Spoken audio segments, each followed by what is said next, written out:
16 Pro Max និង 17 Pro Max តើខុសគ្នាត្រង់ណាខ្លះគួរតែយកមួយណារវាង16 Pro Max និង17 Pro Max មើលវីដេអូនេះចប់អ្នកនឹងសម្រេចចិត្តបានហើយដំបូងតួរបស់16 Pro Max វា design ឡើងដោយ titanium ធន់នឹងការឆ្កូត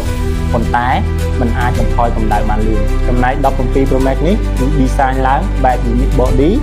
aluminum អាចកាត់បន្ថយកម្ដៅបានលឿនហើយនឹងប្រើប្រាស់បានយូរមិនងាយក្ដៅទៀតផងចំណុចទី2 iPhone 17 Pro Max មានថ្មធំជាង iPhone 16 Pro Max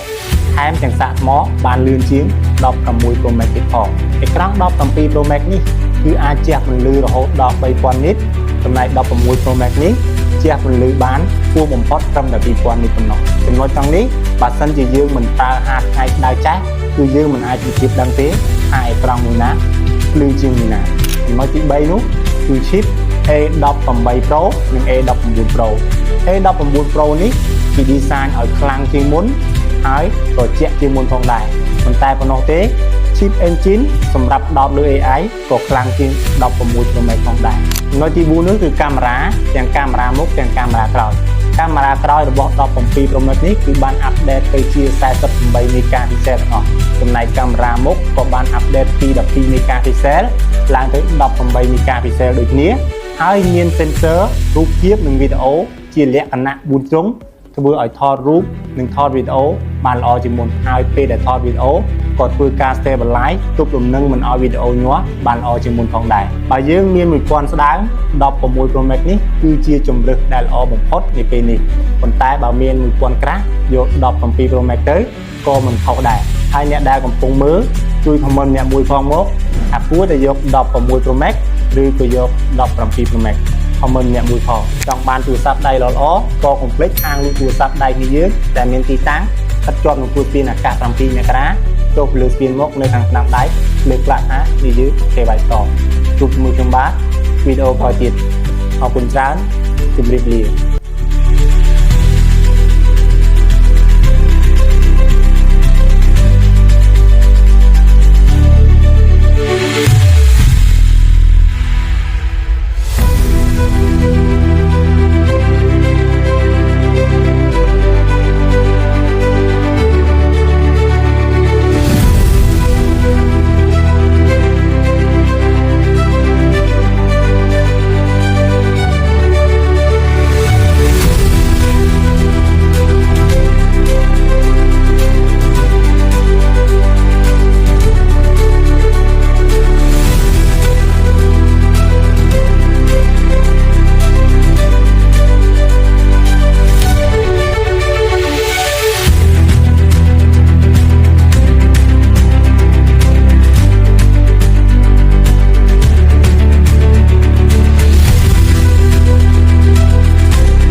។